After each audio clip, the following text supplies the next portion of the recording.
Hi everyone, welcome to another market update. This is the 1 hour chart of gold. The time is just coming up to 7 in the morning, New York time, or midday GMT. If we zoom out, look at the 4 hour chart. So at the weekend I was saying that gold had fallen into this consolidation here. We broke out on Monday. We're still holding above. I did get in on the breakout, and we're still in the money. There's some news that's just come out in the last hour about China. I don't tend to look at the news when I'm trading. Just letting price be the guide is the best way. Yeah, so I got in around about 7:06, so we're still in the money here. I still want to see it close above 25 to have more confidence in this trade. And if it did close above there, then I would expect it to run up all the way to 1740, 1750. So just waiting to see how things will play out. Quick look at silver. Silver's a bit more indecisive, but it has bounced hard off the news. So could be looking at an up day for silver. Silver's still in the red, and everything else is in the green. I wonder why. Crude is popped above 100. Again, at the weekend I'd mentioned this upward channel that it had broken to test support, and it's now bounced pretty hard off that. So, okay, there is an article in The Guardian, which is a left-leaning liberal British newspaper, and the title of this article is this the end of money? It's by Charles Arthur, and it's all about moving towards the cashless society. The idea of a cashless society has been around for a long time, and it's been in the planning for a long time. Basically, if you allow this to happen, it means that you have no control. There's no privacy whatsoever. Everything you do can be tracked and traced. And more importantly, if you're considered expendable for any reason, then a government can switch you off of the grid, and it would mean that you wouldn't be able to pay for anything. You would not be able to use your swipe or watch or whatever. So you can effectively, with a cashless society, it would allow governments to exclude anyone they chose from society, and that is unacceptable because it is counter to freedom. It opposes the human necessity to self-determine. And there's a lot I could say about this, but I'd just like to read through it and basically pick out a couple of points which stand out. Is this the end of money? Cash could soon be a thing of the past. Soon you'll pay for everything with a swipe of your watch, or more likely your mobile. Dave Birch has some hard words for the European Central Bank. They should be prosecuted, he says, for printing the €500 note. What possible use could there be for it except illegal transactions? Strange thing to say, because Dave Birch is assuming that people carry large amounts of money for the exclusive purpose of doing something illegal with that money. So that's hugely presumptuous. You might think that the ECB would have more pressing matters at the moment, with the euro threatening to collapse. But the point that Birch, a director at electronic transaction consultancy Consult Hyperon, is making is that it's things like printing physical notes that have helped to get the eurozone into its present calamitous position. That is absolute rubbish. Now, of course, he would say that, Dave Birch, because he's the director of an electronic transaction consultancy. So he's bound to argue that printing physical notes is to blame. He goes on to say, one where Greece's tax receipts in no way reflect actual spending by its citizens, and Italy's black economy is reckoned to be about 20% of the overall economy there. He's blaming the European collapse on tax receipts and the black economy. This has nothing to do with what really has caused the situation. It is in fact caused by banks, not by the black economy, not by the spending of its citizens, or lack of. These things arise, lack of spending and black economy, when people lose confidence in the present system. Okay, so Charles Arthur goes on to say, from next year, Londoners will be able to use their Visa cards just as they do their Oyster cards, swiping them against monitors on buses and at underground stations in order to pay for their journeys. You can even, if you're feeling Dick Tracy-ish, now get a £99 watch that can be loaded with money, like an Oyster, and used to pay for your lunch, lattes, wine. One quick tap at high street chains such as Pret A Manger, Subway, McDonald's or Oddbins. Charles Arthur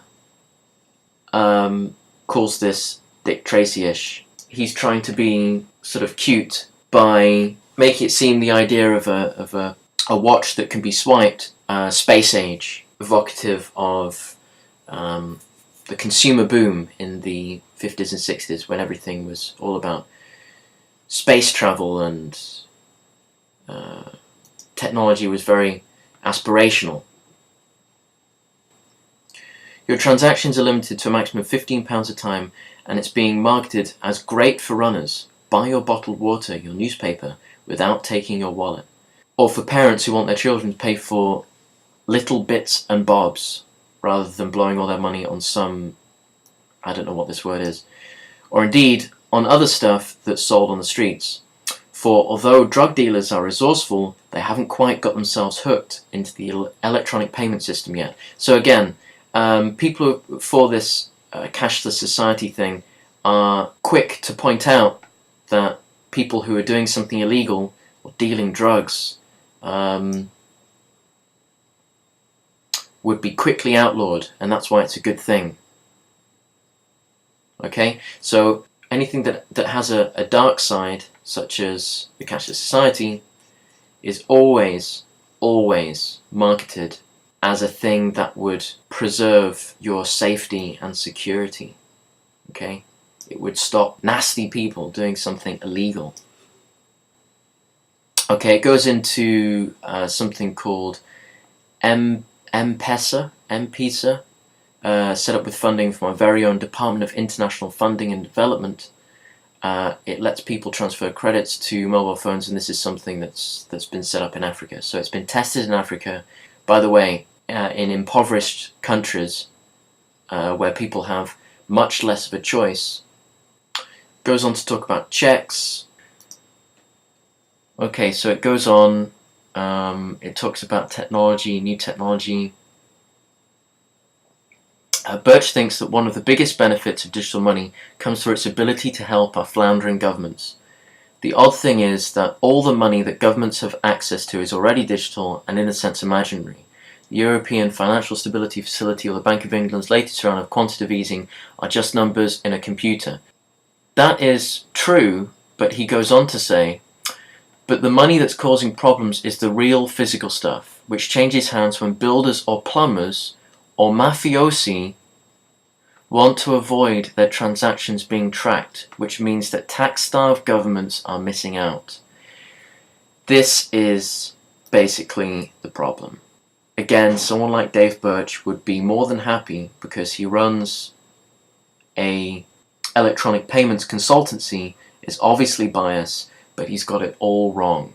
He equates, in this sentence here, builders, okay, and plumbers with mafiosi. He equates these people with criminals. He's criminalizing people who use cash in their businesses. Don't think they haven't noticed it either. One of Mario Monti's first acts on taking over the premiership of Italy was to announce the lowering of the ceiling of cash transactions to €300. France is doing the same. Okay, so if you want mafiosi, then look no further than Mario Monti. Okay? So Mario Monti is the guy who, the unelected guy who has taken over Italy. Now, it's a classic thing where you make the last guy, Berlusconi, look like an idiot, and so the next guy who comes in is considered to be the savior. But this guy is the definition of mafiosi. Okay? Monti is a member of the Presidium of the Friends of Europe, a leading European think tank, was the first chairman of Bruegel, a European think tank founded in 2005. He is the European chairman of the Trilateral Commission, a think tank founded by David Rockefeller. He's also a leading member of the exclusive Bilderberg Group. Monti has been an international advisor to Goldman Sachs Bank and the Coca-Cola Company. Okay, so he is implicated with the Trilateral Commission and the Bilderberg Group. These are organizations that groom politicians into a certain agenda, an agenda set by Mr. Rockefeller, and he's also a member of Goldman Sachs. This isn't democracy right here. This is corporatism. Corporatism is a system of economic, political, or social organization that involves association of people of society into corporate groups, such as agricultural business, ethnic, labor, military, patronage, or scientific affiliations, on the basis of common interests. Okay? This isn't democracy. This is a group of people, a group of corporations, taking over governments of countries. This is a corporate takeover, okay? This guy represents the interests of these corporations, as do these organizations here. These groupings of people all help each other and work in each other's interests, okay? So to go back to the article, it's blaming ordinary people for not paying enough tax on the crisis instead of the real criminals, okay?